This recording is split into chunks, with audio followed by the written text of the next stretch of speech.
Before actually getting a job in marketing, working in marketing was all I ever wanted. But after I finally gotten in, after a while, I started hating working in marketing. There's nothing wrong with marketing itself, it's just the landscape of marketing has grown to become so broad, so complicated, and so overblown that it means different things to different people, depending on how you look at it and how you use it.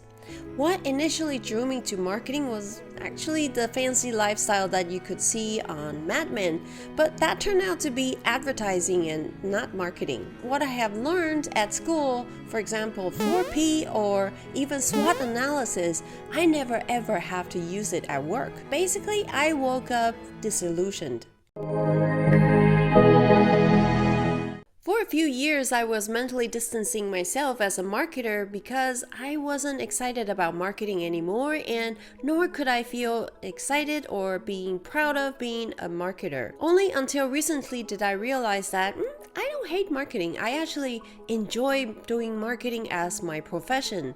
But I cannot be selling anything that I don't believe in or I cannot fully stand behind, nor can I work for a company if the company's value does not align with mine. But I became demotivated in marketing when I saw the amount of buzzwords we were using in the so-called content marketing. So if someone comes up to me and tell me again that content is king, I'm going to punch their face. Because of the amount of buzzwords we use in marketing, other departments, and I would say especially people with technical backgrounds like engineers, look down upon us thinking that marketing people are just airheads who are good at blah blah blahing, and if you're smart, you wouldn't be in marketing, you would be studying computer science, and you're not a good marketer if you don't at least know HTML and CSS, or you're not a good marketer if you don't know how to crawl a SQL database. At least that's how I felt in Silicon Valley. So today I want to share some realities of working in marketing and the lessons I've learned along the way. The reason why I'm doing this is because I've gotten over the period of hating myself as a marketer, and I'm fully embracing my role and my profession in marketing again. It's just this time I'm giving myself the mission to help other marketers in their paths as well, especially if you're like me, a foreigner and an outsider. Lesson 1. Finding a job in marketing as a foreigner in the US was definitely very difficult. When I first graduated, it was so difficult for me to land a marketing job, and it wasn't just the visa issue, although it was definitely an issue. It was more about my lack of marketing experience. Even if you don't have any visa issues, but you don't have any marketing experience, it would be very difficult for you too, because all companies wanted to hire experienced marketers. And you know, Americans mostly only care about America. So if you don't have any marketing experience and you don't know the market and English is not your native language, then things are pretty much stacked against you. So yeah, that was basically me. I had no experience and I didn't know the market, so whatever opportunity came in front of me, I had to take it. I couldn't really be choosing. I didn't have options. Yeah, it's possible to become a marketer in a foreign country, but you probably wouldn't get the best job out of the door. By the best job or a good job, I mean coming from well-known companies and that it pays well. There are definitely companies taking advantage of the fact that you need a job and you need a visa, so they don't really pay you well.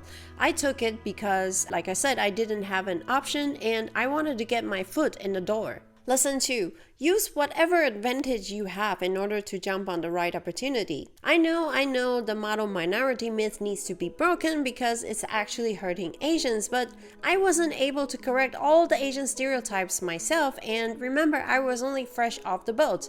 But I realized this one day when I was an intern in a PR firm in Chicago. A VP came out of her office asking us interns, "Are there any Excel wizards here?" Suddenly, everyone was looking at me, probably because I'm Asian. So I wasn't going to tell them, or I had to actually Google my way out of the Excel exam. I wasn't also going to say I'm the only Asian bad at math. That's true. I just calmly followed the VP into her office to see what she needed. Turned out, all she needed was adding up some numbers in one column, and I was so relieved because the sum function was the only function I knew back then. So I did that, and she was amazed, and they started calling me a math genius. Although math wasn't very useful in PR firms, but it later happened again.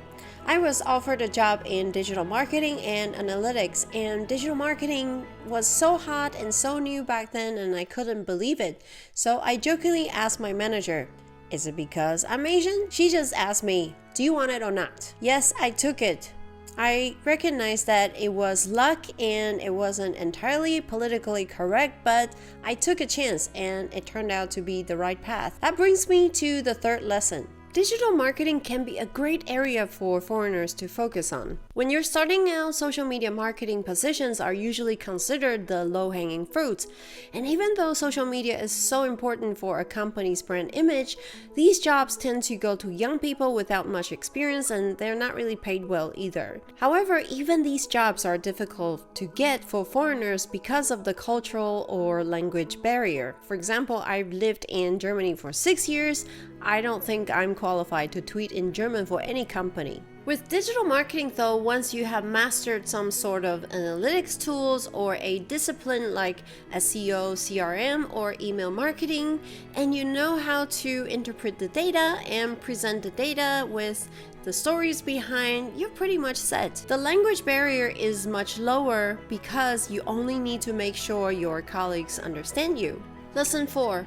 All the digital activities and data and reports made my work experience a little bit alienating. I was only working with data, with numbers, with the tools, and I never really needed to know the products or reach out to customers or talk to the sales team. I wasn't needed in the office either, so my manager let me work from home 90% of the time. And that's why I was able to move to Germany later too, because it didn't matter where I was as long as I was churning out those reports. That's when I started questioning, what am I doing? I'm good with people and I love people, and what am I doing? Working with numbers as the only Asian who's bad at math, but no one knows that. I felt disconnected with the dream that I once had, becoming a marketer, and I wasn't sure about that decision anymore. The fifth lesson is never stop learning because it creates new opportunities. Even though it was very lucky for me to come to Germany with a job, so I didn't have to worry about not speaking German, I wanted to switch again. And by this time, I've worked in corporates and startups in different areas in marketing, including product marketing, social media,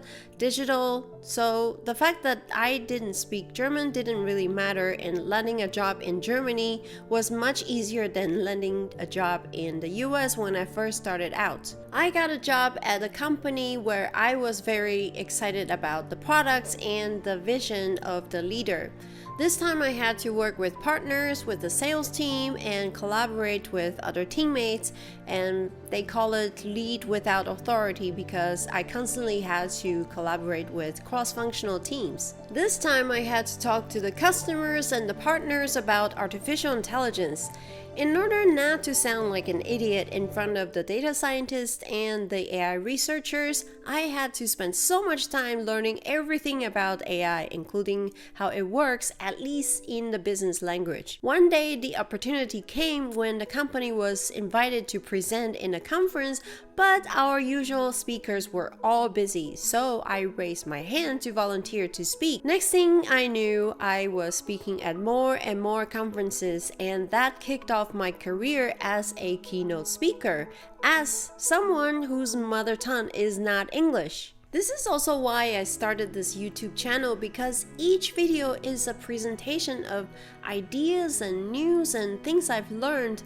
I just love telling stories and share my learning, so even if it's not my job, I will continue. I hope this video can somehow encourage you to embrace new experiences and try new things too. Don't feel discouraged, especially when you feel like you're an outsider, a foreigner. If you stick around and put in the work, opportunities will come up. Thanks for watching. See you next time. Don't stop, don't give up.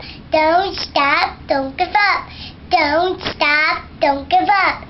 Keep trying, keep trying.